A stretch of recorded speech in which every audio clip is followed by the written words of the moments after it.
I want to show you my Alaskan cruise with Royal Caribbean. I just got back and it started by landing in Seattle. And in Seattle, we took a shuttle over to the boat. This was my first cruise with my toddler.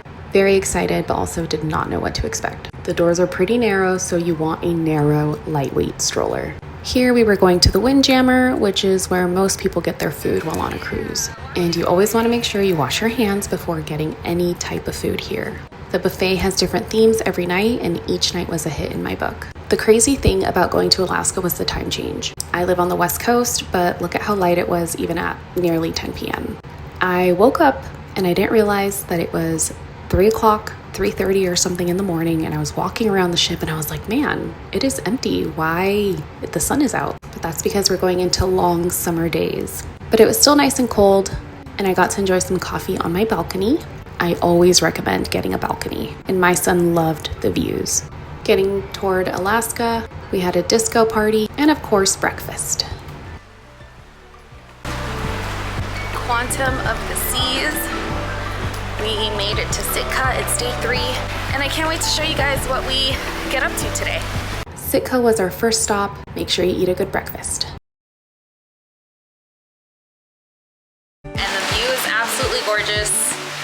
There's a cloud blocking the big mountain, of course, but let's see it in.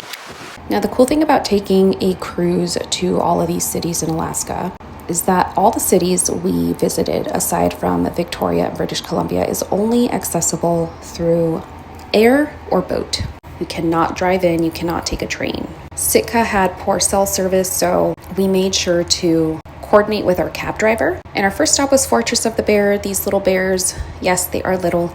They're actually orphan bears. They don't have their mommies. We also saw a cool eagle. Fortress of the Bear was a lot smaller than I thought it would be, but it was very educational. And I don't think I will ever get this close to a bear ever again. And here, this bear was hungry. They were saying, give me food now. After that, we headed over to the Sitka National Historical Park, and it was actually very stroller friendly, very kid friendly. We had about 6 kids with us. Not all my kids, my nephews and nieces. I had more clips in here, but for the privacy of my child and my nieces and nephews, I cut those out. But it was a very nice stroll, lots of people. We met the park ranger there. He interacted with the kids, and overall it was a really cool experience. We walked down to the creek, we took some cool photos, and the water was low enough that you could actually walk out if you had good enough shoes. And if you were brave, because I would have fallen. We saw totem poles. Overall, I just felt like I was in the Twilight movie, to be honest. But it's one of those things you don't want to miss while you're in Sitka. You just walk by the shore, you see eagles everywhere. I saw this cute kitty and I wanted to say hello. I think he was blind though. But everywhere you look, panoramic views. There's not one bad photo in this place. I kind of envy the people that live there, to be honest. Once we headed back into the city, we just kind of walked around, got some food, got some coffee.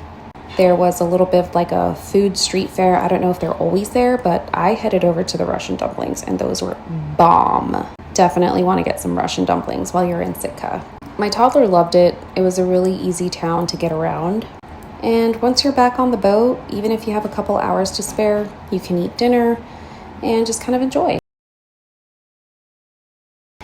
This is when we're pulling into Skagway, which is the second city. Seeing the glaciers, seeing the snow, it was just incredible. I've lived in either California or Florida, so I don't get to see these things too often. But the waterfalls, I don't know why, but I didn't expect there to be waterfalls from a glacier, but obviously it makes sense because they melt. It's just really cool to see a waterfall go straight into the ocean. Now, getting out of the boat, it is a little bit of a steep climb. That's why it pays off again to have a lightweight stroller. But once you're up there, it's smooth. You can walk around. But we took the White Pass train ride. This was a 2.5-hour train ride. The kids loved it. My son slept through an hour of it.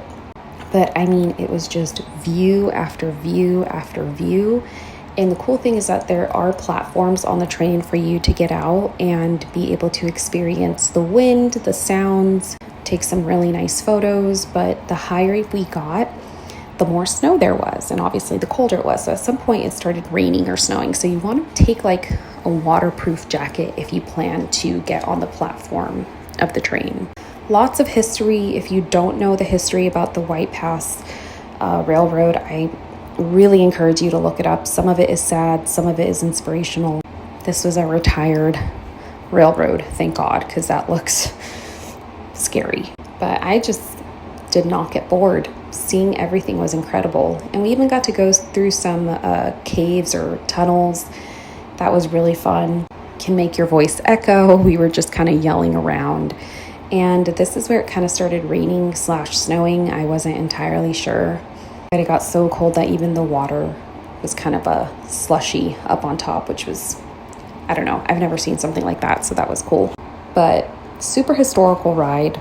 Truly recommend it if you go to Skagway. You want to get that excursion. And here, it was a rare thing, but we actually saw a bear.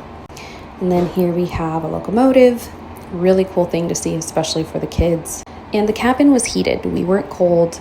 They had water for us. And then after that, we went to go walk in Skagway. We went to go eat at the Skagway Brewing Company. They had amazing fish and chips. We even got my son some donuts.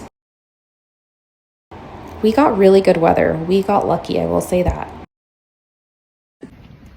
It's raining a little bit, but it's not the worst thing. It's actually, it's not like as cold as I thought it would be, so. The walk back to the ship is about 5 to 10 minutes, depending on how fast you go. And then on our way out, the weather started getting very gloomy, very rainy. So, we just go back in. But look at that. That's gorgeous. Now, the next morning, we were trying to get to the Dawes Glacier. Unfortunately, the visibility was super low. I have some photos of it. I didn't get a chance to put it in here, but lots of clouds. We could not go in to the fjord and see, so we just went straight into Juneau. Juneau is the capital of Alaska, and it was really way bigger than I thought it would be compared to Sitka and Skagway. Lots to do, lots to see. Just an absolute beautiful city. And even though it's the capital, again, you can only enter through boat or through air. As soon as you get off the boat, there is a steep climb again, which is why it's good to have a lightweight stroller. I'm gonna go check out that barbecue place right there. Looks pretty good. Got some goodies for my son at a local drug shop. Now we're gonna go explore and then go whale watching. Juneau is big on Filipino culture, and their food was incredible. We also got some donuts, and then we went whale watching, and that was insane. Boom. I screamed. I could not believe it. We also got to see the Mendenhall Glacier from far away, which is massive. We saw a couple orcas. I think they were hunting some food. And then we saw a little baby whale just taking dive after dive after dive. It was there with its mama, and it was just having a fun time. Juneau seems to be where a lot of people see a lot of whales. And as you can see, the weather was incredible. But leaving Juneau was just something completely out of a fairy tale. The views were incredible. And then from there, we went into Victoria, British Columbia the next day. This is the Fisherman's Wharf. We went to go get some drinks, have some food. Very lively, very walkable. We walked from the boat to Fisherman's Wharf, and we had kids with us. They all had a fun time. These are the boathouses. I didn't realize until after that they kind of don't want you walking in there. I felt like a stupid American tourist for doing this, and there's a sign right in front. But that's what happens because I had my dang phone out. Also, Canadian candy, way better than American candy. Victoria seemed so safe. We felt completely fine walking around. And this was a great place for the kids to just run around and get their energy out. It was across from the Empress Hotel. It was a short stay, but a beautiful city that I would return to. And then after that, for the rest of the boat ride, we did a cupcake making class. That was fun. That was cute. But overall, I highly recommend going on an Alaskan cruise with your family. It's something you guys will never forget. I promise. We had so much fun.